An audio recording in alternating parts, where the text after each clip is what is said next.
Okey, nak yang kedua tips yang kedua, macam mana korang nak pastikan tenant korang bayar on time. Korang kena remind setiap sebelum 5 hari bulan. Yang ni leceh sikit lah. Yang ni kebanyakan owner tak nak buat. Sebab apa? Sebab macam kita nampak kita sebagai along, betul tak? Tapi sebenarnya itulah cara untuk remind korang punya tenant bayar on time. Sebab kalau korang tak follow up, dia akan tenant ni manusia macam kita juga.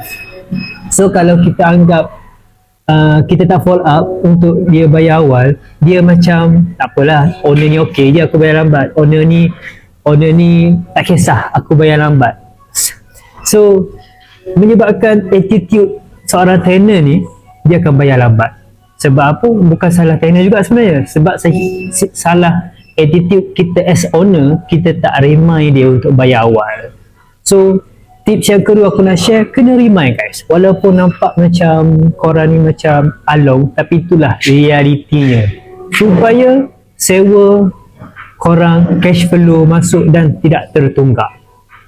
So aku ada lagi nak share, macam mana kalau 2 bulan dah tenant kita tak bayar sewa.